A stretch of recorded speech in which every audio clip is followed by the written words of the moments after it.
BNP কখনো এককভাবে ক্ষমতায় যায়নি, জামায়াতও বৃহৎ জনগোষ্ঠীর প্রতিনিধিত্ব সংসদে করেনি। আমরা মনে করি একটি শক্তিশালী সংসদের জন্য আগামীর বাংলাদেশের সংসদে এনসিপি এবং তরুণ প্রজন্মের প্রতিনিধিত্ব আবশ্যক। সেই জায়গা থেকে আমরা আমাদের সাংগঠনিক শক্তিমত্তাকে বৃদ্ধির লক্ষ্যে আমরা কাজ করে যাচ্ছি এবং আমরা এইটুকু আপনাদেরকে বলতে চাই, আমাদের এই লড়াইয়ে আমরা কোনো অন্যায় স্বেচ্ছাচারিতাকে প্রশ্রয় দিব না বলেই আমরা জুলাই সনদে স্বাক্ষর করিনি। কারণ যেই জুলাই সনদের এখন পর্যন্ত আইনগত ভিত্তি আমাদের কাছে স্পষ্ট নয়, যেই জুলাই সনদের গুরুত্বপূর্ণ মৌলিক সংস্কারগুলোতে নোট অফ ডিসেন্ট দেওয়া রয়েছে, সেগুলোর ভবিষ্যৎ কী হবে, গণভোটে জুলাই সনদ পাশ হয়ে গেলে সেগুলো বাস্তবায়ন করতে সরকারি দল বাধ্য থাকবে কিনা, এটি আদেশের ভিত্তিতে মাননীয় প্রধান উপদেষ্টার স্বাক্ষরে এই জুলাই সনদ বাস্তবায়নের দিকে যাবে কিনা, এই বিষয়গুলোর নিশ্চয়তা পাওয়ার পূর্ব পর্যন্ত এনসিপি তাদের জায়গায় জনগণের আকাঙ্ক্ষার বিপরীতে গিয়ে জুলাই সনদে স্বাক্ষর করতে পারে না। এনসিপি সেটা করেনি, এনসিপি নিজেদের মেরুদণ্ডটাকে সোজা রেখেছে। আমরা মনে করি অভ্যুত্থান পরবর্তী বাংলাদেশের রাজনৈতিক দলগুলোর চাওয়া পাওয়া শুধুমাত্র নির্বাচন কেন্দ্রিক হতে পারে না। আমরাও চাই গণতান্ত্রিক প্রক্রিয়া উত্তরণের জন্য নির্বাচন হোক, ফেব্রুয়ারিতে হলেও এনসিপির সমস্যা নেই। কিন্তু জুলাই সনদের এই আইনগত ভিত্তি, বাস্তবায়নের রূপরেখা, বিচারিক প্রক্রিয়া কিভাবে সম্পন্ন হবে, এই রূপরেখা ছাড়া শুধু নির্বাচন কেন্দ্রিক কথা বলা এনসিপির অভ্যুত্থানের আকাঙ্ক্ষার সাথে কোনোভাবেই প্রাসঙ্গিক নয়। পাশাপাশি অভ্যুত্থান পরবর্তী বাংলাদেশে কোনো প্রতিষ্ঠানের স্বেচ্ছাচারী আচরণ এনসিপি এবং এই তরুণ প্রজন্ম মেনে নিবে না। কোনো আইনগত বাধা না থাকা সত্ত্বেও যখন এনসিপিকে তাদের যে প্রতীক, যেটা আমরা চেয়েছিলাম শাপলা, সেটি দিতে নানা টালবাহানা করা হচ্ছে, বিভিন্ন অযৌক্তিক কারণ দেখানো হচ্ছে, তখন আমরা মনে করি যে রাজনৈতিক দল হিসেবে এবং অভ্যুত্থানের সামনের সারির নেতৃত্ব হিসেবে এনসিপি তাদের জায়গায় কোনো স্বেচ্ছাচারী আচরণকে প্রশ্রয় দিতে পারে না। আমরা স্পষ্ট করে বলেছি, যেহেতু কোনো আইনগত বাধা নেই, আমরা আমাদের জায়গা থেকে অবশ্যই মার্কা হিসেবে শাপলাকে এনসিপির জন্য চাই এবং শাপলা মার্কা নিয়েই এনসিপির আগামী সংসদে নির্বাচনে অংশগ্রহণ করবে।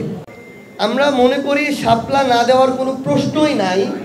যেহেতু আইনগত বাধা নেই, আমরা আমাদের জায়গা থেকে শাপলা আদায় করে নিব। যখন একটা জিনিস আমার প্রাপ্য, এনসিপির প্রাপ্য, যখন সেটা দেওয়া হবে না, তাহলে অবশ্যই সেই স্বেচ্ছাচারী আচরণের বিরুদ্ধে আমার লড়াই করতে হবে। এনসিপির যদি প্রয়োজন হয়, এনসিপি এই লড়াইটা রাজনৈতিকভাবে রাজপথে করবে।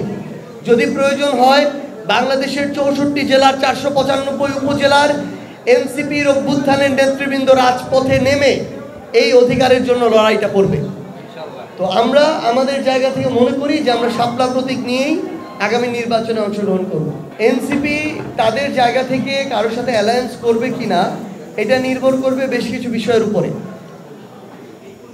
যেই রাজনৈতিক দল তাদের জায়গা থেকে জুলাই সনদে থাকা মৌলিক সংস্কারগুলো বাস্তবায়নের কমিটমেন্ট দিবে, যারা বিচারিক প্রক্রিয়ার দৃশ্যমান অগ্রগতি এবং সম্পন্ন করার কমিটমেন্ট দিবে, শহীদ পরিবার, আহত যোদ্ধাদের নিরাপত্তা এবং পুনর্বাসনের কমিটমেন্ট দিবে, আওয়ামী লীগ এবং ভারতীয় আধিপত্যবাদ প্রশ্নে যারা আপোষহীন থাকবে এবং আগামীর বাংলাদেশে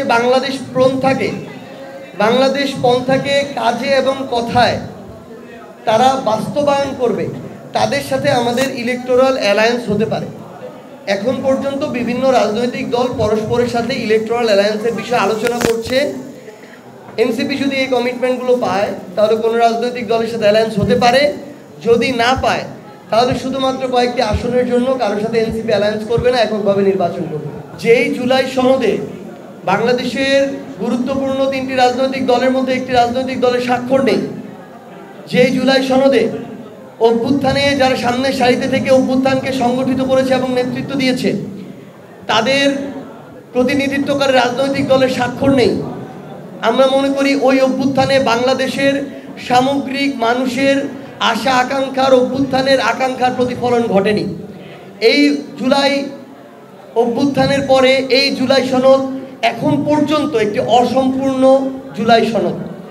এই জুলাই সনদ দিয়ে দায় সারা ভাব নিয়ে অন্তর্বর্তীকালীন সরকার নির্বাচনের দিকে অগ্রসর হতে পারে না।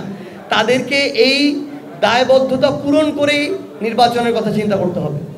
অন্তর্বর্তীকালীন সরকার জুলাই সনদ বাস্তবায়নের নিশ্চয়তা নিশ্চিত না করে, আইনি ভিত্তি নিশ্চিত না করে অন্তর্বর্তীকালীন সরকারই, এনসিপি তো পরে, অন্তর্বর্তীকালীন সরকারই নির্বাচন কেন্দ্রিক চিন্তা করতে পারে না।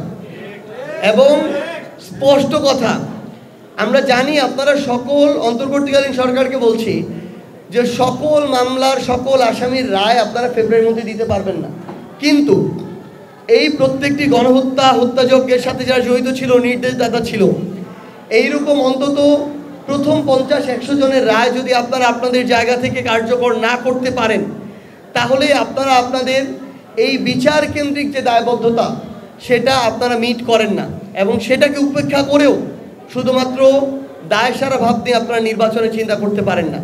আমরা অবশ্যই মনে করি অন্তর্বর্তীকালীন সরকার ভুলে যাবে না তাদের ভিত্তি কী, তারা কোথা থেকে এসে অন্তর্বর্তীকালীন সরকার হয়েছে, কারা তাদের বৈধতা দিয়েছে, এটা যদি ভুলে না যান, অন্তর্বর্তীকালীন সরকার এই বিষয়গুলোকে উপেক্ষা করার কোনো সুযোগ নাই। এনসিপি